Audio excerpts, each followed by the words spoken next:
রায়পুরে ঐতিহাসিক জাতীয় বিপ্লব এবং সংহতি দিবস উপলক্ষে রায়পুরা উপজেলা ও পৌরসভা বিএনপির আয়োজনে বর্ণাঢ্য র্যালি অনুষ্ঠিত হয়েছে। রায়পুরা উপজেলা প্রতিনিধি খন্দকার শাহনেওয়াজের পাঠানো প্রতিবেদনে দেখুন বিস্তারিত।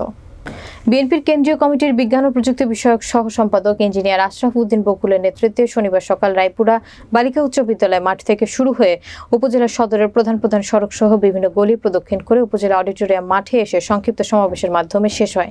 সংক্ষিপ্ত সমাবেশে বক্তব্য রাখেন কেন্দ্রীয় বিএনপির বিজ্ঞান ও প্রযুক্তি বিষয়ক সম্পাদক ইঞ্জিনিয়ার আশরাফ উদ্দিন বকুল, উপজেলা বিএনপির সাধারণ সম্পাদক আব্দুর রহমান খোকন, পৌরসভা বিএনপির সভাপতি ইদ্রিস আলী মুন্সি, সাধারণ সম্পাদক সাইফুল ইসলাম পলাশ, উপজেলা বিএনপির সিনিয়র যুগ্ম সাধারণ সম্পাদক হাবিবুর রহমান হাবিব সহ বিএনপি অঙ্গ সংগঠনের নেতৃবৃন্দ।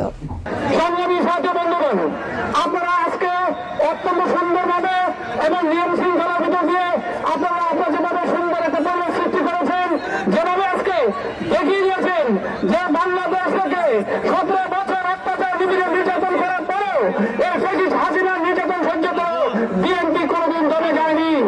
আপনারা দেখিয়ে দিয়েছেন যে বিএনপি আগে যে আরো শক্তিশালী আমরা বর্তমান বিএনপি নেতৃত্ববৃন্দ বিএনপিকে নেতৃত্ব দিয়ে আরো সুসংগঠিত করেছে।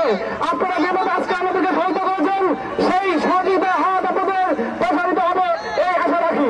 আন্দোলন সংগ্রামের রাষ্ট্রজীবী ছিলেন সেভাবে অতি তাড়াতাড়ি যাতে এই অন্তর্বর্তীকালীন সরকার নির্বাচন দেয় সেই দিকে আপনারা নজর রাখবেন এবং আপনারা বিএনপির ডাকে যে কোনো সময় সাড়া দিবেন।